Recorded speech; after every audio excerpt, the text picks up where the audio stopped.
Hey, this is Noah with The Creative Startup, and today we're going to talk about learning to think like an investor when it comes to your time. Now, I'm sure we all have projects and ideas that we would love to do, that we could do, that would be fun, that would be great, but we just don't have enough time. See, I find myself making this excuse way too much. I hear it from everybody else around me. Oh, I'd love to do that. I'd love to get this done. I just don't have time. I'd love to hang out. I just don't have time. And it's a valid point, because if you don't know how to do something, you can just learn. Or if you're too afraid to do something, you can just get over your fears. If you're held back by someone else, you can get them out of the way. But if you don't have enough time, you really don't have enough time. You can't finagle more time out of this world. So you got to figure that out. You have to use your time to its optimum capacity. You got to use it to its best ability and make sure what you're doing is really truly worth your time. So a basic investing term that a lot of people use, you'll hear it in business, you'll hear it in investment world, you'll hear it in banking, all this stuff is ROI. What it stands for is return on investment. Basically, the thinking of an investor is, if I'm going to put $1 million into this company, I need an ROI of, say, 6% a year. So if I'm going to put $1 million into this company, I better be getting at least $60,000 back every year. And that's how an investor has to think, because for an investor, there's no other objective other than put my money here and it keeps making more money. For you, maybe it's different, like with time, right? You have your experiences, the things you enjoy, the things you like. So it's a little bit different, but you still have to think of that optimization. I don't want to put my time in places where it's just going to get wasted or I'm going to lose my time. How do I make the best of it? The answer is a super simple concept. Do less of what doesn't work and do more of what does work, right? Do less of what doesn't work, do more of what does work. I'm going to read in a second out of a book by one of my favorite authors here, and we're going to look at exactly what this means. But first, I'm going to tell you a little story about my life. So I like to make beats, right? That's something that I'll do. I'll get inspired. I'll hear a song. I'll have an idea and be like, oh, crap, I'm going to drum this out, or I'm going to play this out on the keyboard. So I'll sit down at the computer. I got this idea. I'm jiving. I'm excited. I'm ready to go.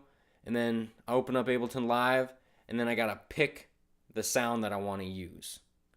And so I would spend 15 to 20 minutes trying to pick the perfect sound for this idea that I have. But then by the time that I picked the perfect sound, the idea was half gone, and I had just wasted 15 minutes of my energy's flowing, my juices are going, I'm ready to go. I just wasted 15 minutes of that scrolling through stupid lists of different piano sounds or different drum sounds. So not only did that waste my creative juice, my creative energy, but it wasted that time. I had a small frame of time where I'm psyched 100% in the zone, and I wasted it trying to pick out piano samples. So in this book, The 4-Hour Workweek, great book by Tim Ferriss. If you guys want to learn more about life, about performing, about being the best you can be in whatever it is you want to do, pay attention to this guy, Tim Ferriss. He's on iTunes, I think. Yeah, his podcast is on iTunes, on Google, on everything. You can find his podcast, listen to it. I promise you it'll help you perform better. There's a little excerpt from his book, 4-Hour Workweek. He's talking about an economist named Pareto and his concept of what returns really end up being. Pareto's law can be summarized as follows. 80% of the outputs result from 20% of the inputs. Alternate ways to phrase this, depending on the context, include 80% of the consequences follow from 20% of the causes. 80% of the results come from 20% of the effort and time. 80% of the profits come from 20% of the products and customers. 80% of all stock market gains are realized by 20% of the investors and 20% of an individual portfolio. And here your list is more.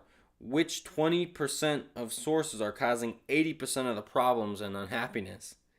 And which 20% of the sources are resulting from 80% of your desired outcomes and happiness? Right? So that you can apply this to everything in life, really. This 80-20%, but right now we're talking about applying it to creativity. So how do you figure out what is that 20% of work you're putting in to get 80% of the results, and how do you optimize that? For me, it means when I sit down at the keyboard, just click whatever piano and start playing, because I don't want to waste that little bit of time that I've got to be really effective doing wasteful work, doing stupid work. So the first way to use this 80-20 analysis to be more efficient, to be more effective in your work is predict potential outcomes. What is the potential upside, right? So if I'm going to invest a whole week of work on a project, well, that project better be worthwhile. That better excel my career or pay really well or really get my name out there. Because if I'm going to spend a whole week doing it, it really better be worth my time. If I'm going to spend an hour on a project, then it's okay. It can be just a couple people see it. Maybe it's for a friend or just helping somebody out. But I'm going to spend a week. There better be a great return. There better be a great prize at the end of that tunnel, or else I'm wasting my time. So predict the potential of a project. Predict the potential of an action. And it comes to even like with purchases, right? So if you're a graphic designer and you're thinking like, I need to get Photoshop to really be working on this stuff, analyze, right? Photoshop's going to cost you maybe a couple days worth of pay. If you're a graphic designer, maybe a little more than a couple days worth of pay. So Photoshop is going to cost you a lot of money. But you have to analyze, okay, what is the potential upside to buying Photoshop? Am I going to get more clients? Is it going to make me work faster? How much faster is it going to make me work? Predict the upsides of these decisions you make with your time and money. And it'll help you rationalize really if it's worth it. Step 2, pay attention to what wears you out. Typically, that 20% of things that cause 80% of the problems in our life are those things that we do that we just hate, but we habitually keep doing them, right? So what is it in your work? What is it in your art? Are you terrible at web design? Do you hate web design, but you need a website and you love putting your music out there, you love sharing it, but you hate web design and that's so hard for you? Well, you know what? According to this analysis, maybe it would be better use of your time to keep making more music and have someone else do your web design. Because guess what? Other people are faster at it. I'm sure you got friends who will do it for cheap for you. Every other person in the art space right now seems like a web designer. So I'm sure you can find someone to help you out with this. But is there someone else that can do that? Is there a way you can outsource that crap that you don't like doing, that's super hard for you to do, and spend more time doing what you really do love to do, what you're really good at? And the third thing to think about is just timing yourself, right? So if you sit down and the first thing you do is read a little bit of this or read a little bit of that or watch this YouTube video, time yourself. You know, if you get some inspiration out of reading the news, right? Maybe that inspires you artistically, right? Time yourself. How much time are you spending reading the news? Do you spend 5 minutes reading the news and you got an idea that's going to keep you working for a couple hours? That's great. That's a great input. Or do you read the news and it's flat, no output, no help? Then maybe you shouldn't be reading the news. Or maybe you read the news and it makes you feel worse and your productivity goes down, and then that's really a negative. That's an obvious negative.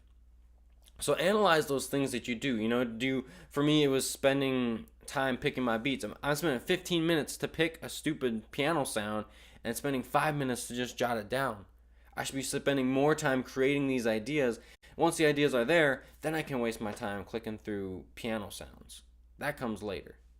So what is it that you can stop doing that's just wasting your time, that's just eating up extra time that you don't have, and keep on just doing those things that you're good at, the things that really, really inspire you and don't take as much time. I hope this video is helpful for you. Again, this is Noah with The Creative Startup. If you really enjoyed it, please press subscribe. I'm going to put a link down in the description so you can purchase this book. I would highly recommend it, The 4-Hour Workweek. He talks all about like freelancing and how to optimize your life. Again, it sounds cheesy and you might hate it. You might hate me for saying it. But like, optimize your life so that you don't spend a bunch of time doing crap that you don't like. And instead, you can use your time effectively and take time off to relax, take time off to work on your creative projects, take time off to get other stuff done.